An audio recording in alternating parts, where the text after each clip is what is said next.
Okay. Welcome to the Americana Bistro Grill. I'm your host, Dr. Rob, here, serving you the best in country music.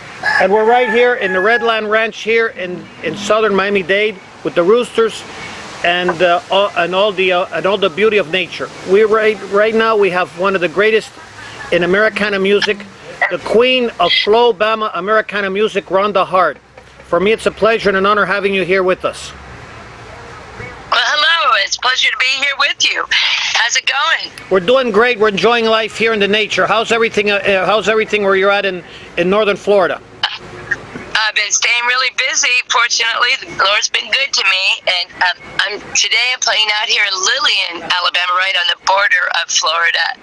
I'm out in the country right now, just getting ready for the show tonight with the full band over at the front porch over in Lillian, Alabama.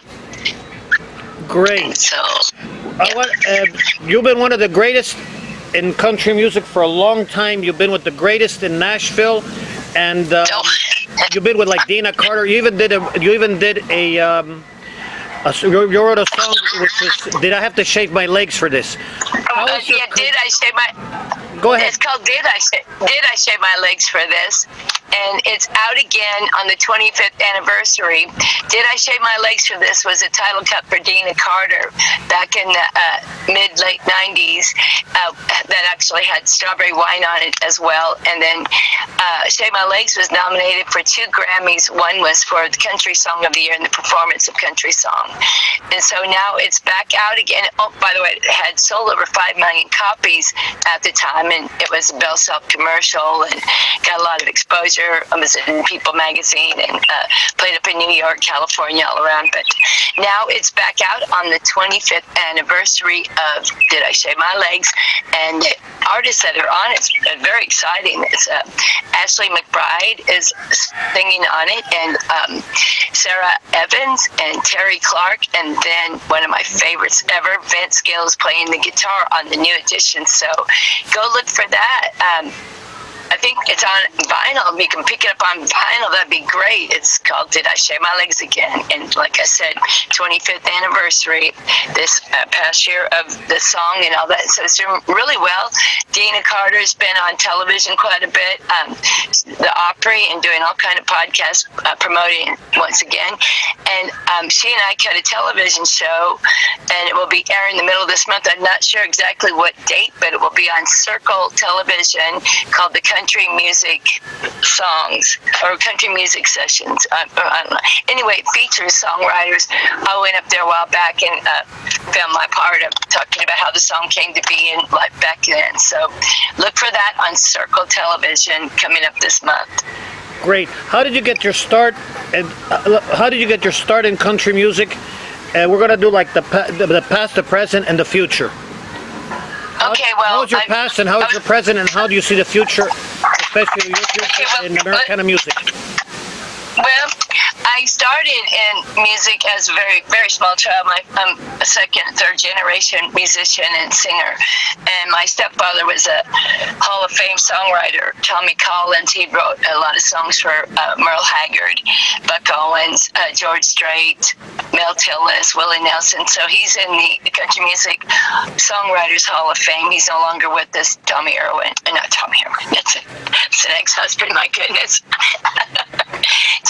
Tommy Collins was his name. His real name was Leonard Sipes, but that's how I got my start. Basically, I played in clubs and fairs and rodeos and things like that from the age 9. Then we moved from the West Coast to Nashville, Tennessee, when I was fresh out of high school. And I'd already been touring up quite a bit by then. Went to Nashville, and I played with different artists on the records and on the road. I would sing harmony. I would be the opening act. And then I had a record deal on Step One Records, and it was an international hit called Waiting for the Phone to Ring. So that was back in the 90s, and that was around the same time that Dina Carter, Mila Mason, Jennifer Weatherly, and Karen Mayer and myself, we had a girl group called Angels on the Range. And from that group came 3 different record deals. Mila Mason was on Atlantic Records, and of course Dina Carter was on Capitol, and I was on Step One. So it was kind of incredible that 3 of the 5 girls actually went on to to have record deals and have, things like Grammy nominations and stuff. So I've been blessed. So then I moved down to actually just came down to the Gulf Coast to work some shows and to do some help with after Katrina, the bad storm we had here. And I loved it. So I basically stayed here. I've been here for years playing the Flor-Bama in all of our clubs and places around here, being pretty steady. But now I'm fixing to go, and I work in 3 or 4 different music groups. So anyhow, I hear a rooster. Yeah, we're here in we're here in Redland Ranch here in the Redlands in southern Miami-Dade, Florida. I love it. It sounds great. We're here in the countryside because we in Americana Bistro Grill.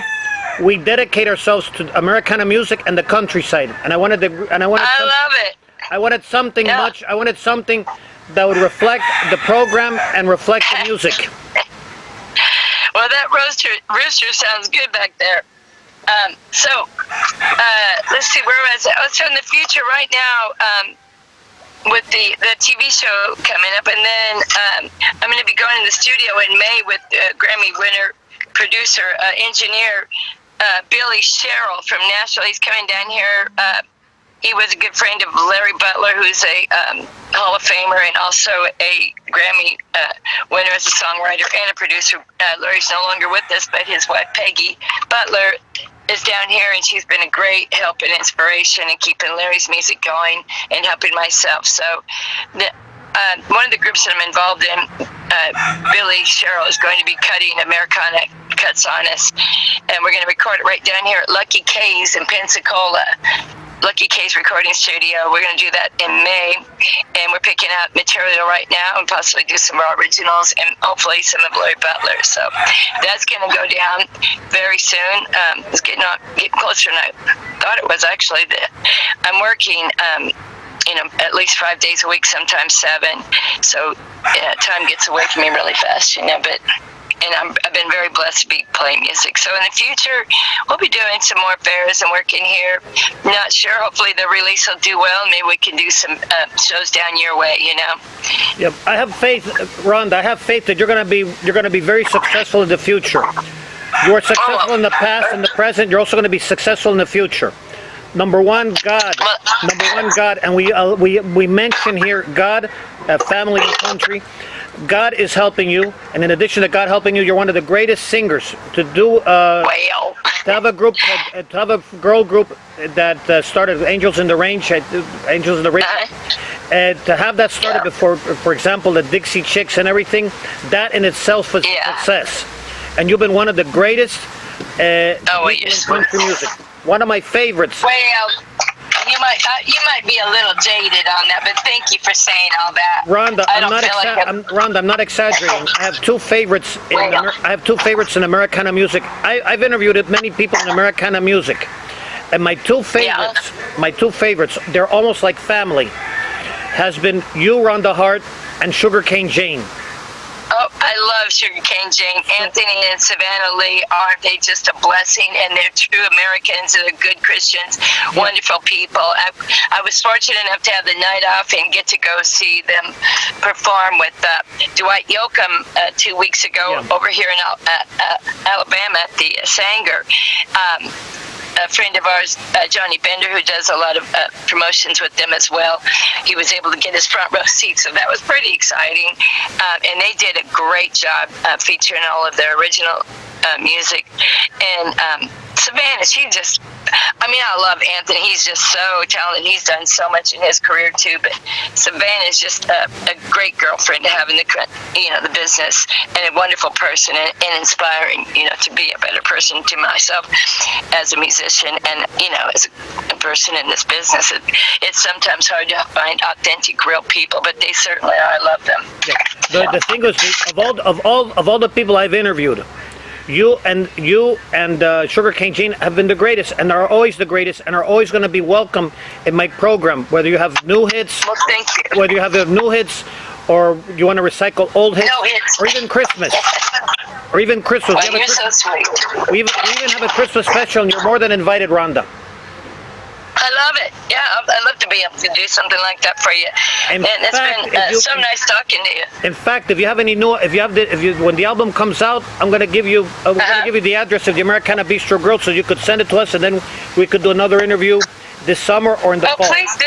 Yes, I would love that. Yeah, as soon as we get some, get in the studio and get something going, I'll be getting that to you first off before anybody else. Yeah, but I really appreciate all the promotion that you do for myself and for Sugarcane Jane, and just the fact that somebody like yourself believes in us. It really sometimes is that extra push you need to keep on going and realizing that maybe God does have something bigger for us out there, And if not, I'm enjoying life now. I feel more balanced than I've ever felt in my life, and keep on going. I do give all that to God and family. You keep on going, but don't hang up now, because right now I'm going to finish the program for my public right here in Redland Ranch, but I'm going to say goodbye to you separately. But before Okay, darling. But right now... But thank you to all your listeners for listening. I appreciate you. Thanks. Like don't hang up on me yet. Rhonda, don't hang Okay. up. Don't hang up on me yet. I won't. Okay. To all the public here in Americana Bistro Grill, from the Redland Ranches here in South Miami-Dade, Florida, with all the roosters and all the nature, I want to wish everybody God bless and peace in, peace out, and peace everywhere. Thank you.